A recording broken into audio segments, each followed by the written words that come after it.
साथियों, मेरा नाम आर.डी. प्रजापति है। मैं पूर्व विधायक और संपूर्ण बुंदेलखंड उत्तर प्रदेश मध्य प्रदेश का राष्ट्रीय अध्यक्ष हूं और टीकमगढ़ लोकसभा का समाजवादी पार्टी का प्रभारी हूं। साथियों, आज मैं लाइव इसलिए आया हूं कि मैंने अभी तक कभी इस तरह से पहले माननीय हमारे मुख्यमंत्री डॉक्टर मोहन यादव जी हुए हैं, तो हम चाह रहे थे, मेरे साथी हैं, मेरे साथ में पहली बार विधायक बने थे, तो हम लोग चाहते थे माननीय से अच्छा काम कराएंगे। उनकी इच्छा हमेशा रहती है अच्छा काम करने के लिए, लेकिन करवाते दूसरे लोग हैं। तो जब तक बड़े समाज के लोग मुख्यमंत्री रहे, हालांकि शिवराज जी ने ये चीज नहीं किया, आपसे उन्होंने पहला काम करवाया। जो गरीब आदमी बुंदेलखंड में, जहां सबसे ज्यादा तालाब हैं, मध्य प्रदेश में सबसे ज्यादा तालाब बुंदेलखंड के अंदर है, और तालाबों के पट्टे भी रैकवार और ढीमर समाज के नाम हैं, लेकिन पट्टे भरे, करनी और कथनी में अंतर है। मछली उनके नाम नहीं जाती। वो छोटी छोटी मछलियां लेकर के इतने कड़ाके की ठंड में हमारे छोटे छोटे बच्चे, छोटी छोटी बच्चियां, हमारी महिलाएं लेकर जाती हैं। और महिलाएं क्या करती हैं कि एक एक टोकनी में लेकर के उस मछली को भूंज करके ले जाते हैं मार्केट में। और हमारे यहाँ जब बाजार लगते हैं, 8 दिन में एक बाजार लगता, तो उस बाजार में टोकनी को लेके जाते हैं और 8 दिन के लिए सब्जी भाजी अपना प्रबंध करते हैं और बच्चों के लिए पढ़ाई लिखाई के लिए खाना पीना इकट्ठा करते हैं।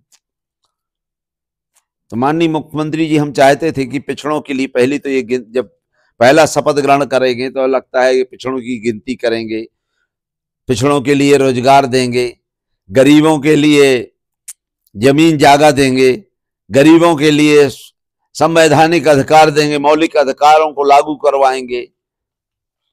लेकिन उन्होंने माननीय मुख्यमंत्री के माध्यम से यहां रैकवार समाज के लोगों की तो पूरी तरह से हत्या हो गई है। अगर वो बाजार में मछली नहीं बेच सकते, क्योंकि उनको बड़ी मछली तो मिलती नहीं है, अगर वो बाजार में छोटी छोटी मछली बेच करके उनके छोटे छोटे मासूम बच्चे अपनी पढ़ाई छोड़ करके 8 दिन के लिए वो अपना कॉपी किताब और खाने पीने की व्यवस्था करके छोटी छोटी टोकनी में मछली बेचते हैं, आज वो खुले में कह रहे हैं खुले में मांस मछली नहीं बेचना चाहिए।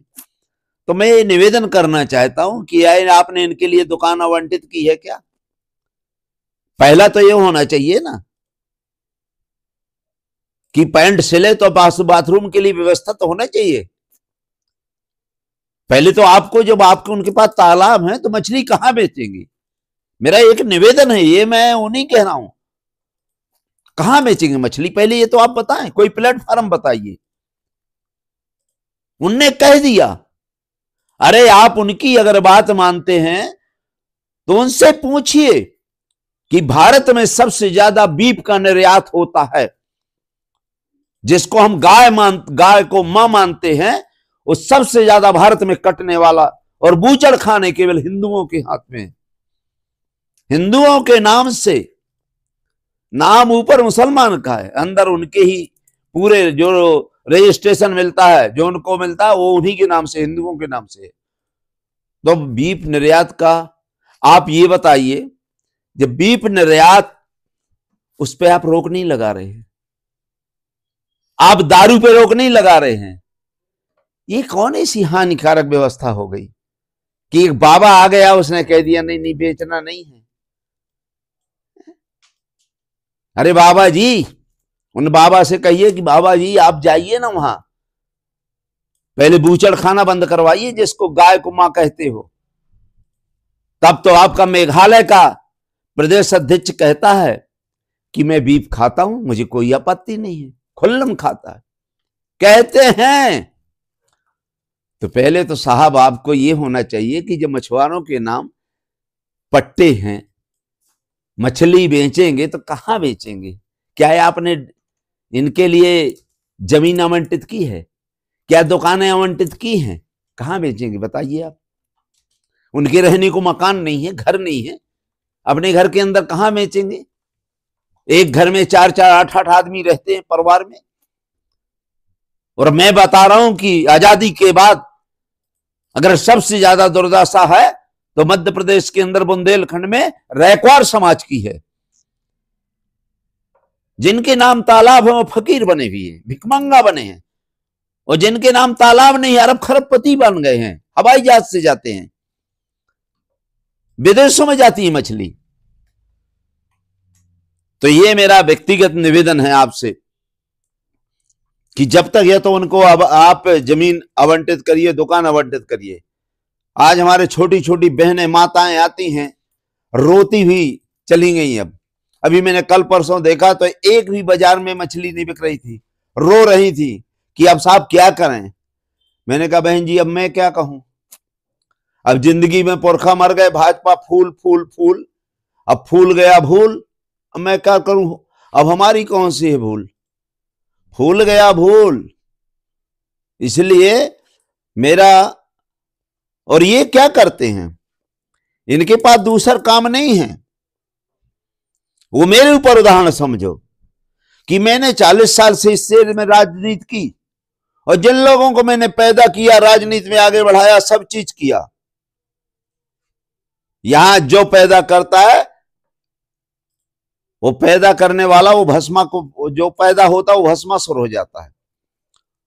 शंकर भगवान को कोई नष्ट करने वाला नहीं था, उनने वरदान दिया, उन्हें को शंकर को ही समाप्त कर दो, उसी की पत्नी ठीक है। भस्मासुर से बचता है।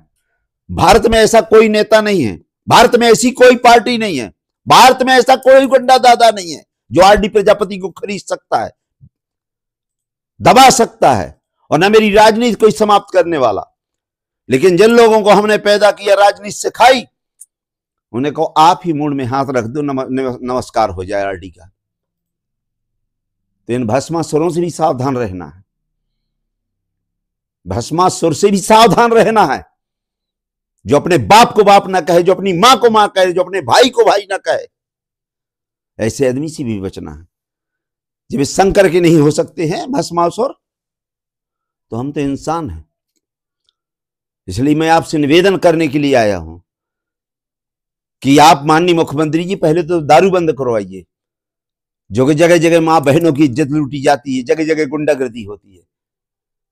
आप दारू की दुकान बंद करवाइए ना, दारू नहीं बंद कर, आप बूचड़ खाने बंद करवाइए ना, आप बीफ बंद करवाइए ना।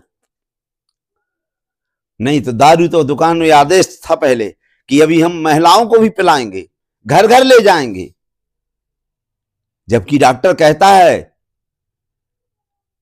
कोई भी एडवर्टाइजमेंट आता है टीवी में कि दारू शराब सेहत के लिए हानिकारक है, और हमारी सरकार सेहत के लिए बनी है कि मारने के लिए बनी है? मछली कहां लिखा है कि सेहत के लिए हानिकारक है? कि उन पाखंडियों को हानिकारक लगती है जो अंदर अंदर खाते हैं, बाहर से ऐसे मुंह मिला के चले जाते हैं, और अंदर अच्छी एक भी मछली नहीं बचती है, चलरिया तक खा जाते हैं। तो आप लोगों से मेरा यही हाथ जोड़ के निवेदन है, साथियों आप लोग इनके चक्कर में न फंसो। और मैं अपने लोगों से भी, नेताओं से कहना चाहता हूं, विशेषकर रैक्वा समाज के लोगों से, जो दिन भर चिल्लाते हैं भाजपा भाजपा, अब तो मुंह खोल लो। अरे रैक्वार समाज के विधायकों, सांसदों, मंत्रियों, एक मुंह से बोलो, कहो तो कि आदरणीय मोदी जी, आदरणीय मुख्यमंत्री जी, पहले इनको मकान तो दे दो, दुकान तो दे दो। नाऊ को पता नहीं बार फुले के बैठ रहे, कहां बेचे बताओ ना, आप बताइए ना कहां बेचे वो। इन गरीबों की हत्या मत करवाइए। और मैं पिछड़े वर्ग के लोगों से निवेदन करना चाहता हूं, वो लोग हम लोगों को ही कुल्हाड़ी से, लोहा लोहा से काटने का प्रयास करेंगे, हमारे भाई से हमारी हत्या करवाने का प्रयास करेंगे। उनके दम नहीं, उनके दम नहीं है कि पिछड़ों की ओर ऐसी अंगुली कर सके, ऐसी।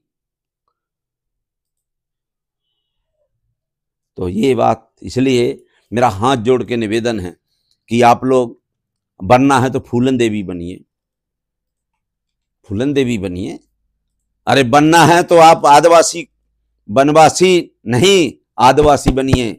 एक आदिवासी ने कहा था कि मैं हजूर आदिवासी हो सकता हूं, वनवासी नहीं, क्योंकि वनवास रामचंद्र जी गए थे। ये हमारा वनवास नहीं है, हमारी पैतृक भूमि है, किसी की बपौती नहीं है। हमें सबरी मां बनना, सबरी।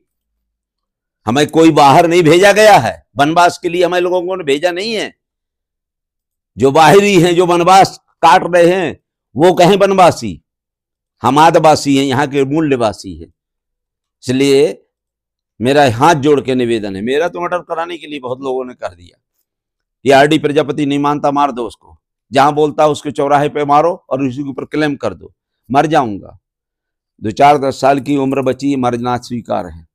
लेकिन जब मैंने अंतिम तक इस समाज का काम किया है, तो मैं भी चाहता हूं कि मेरी मौत, मेरी लाश इनके काम में हो, SC ST पिछड़े वर्ग के लिए।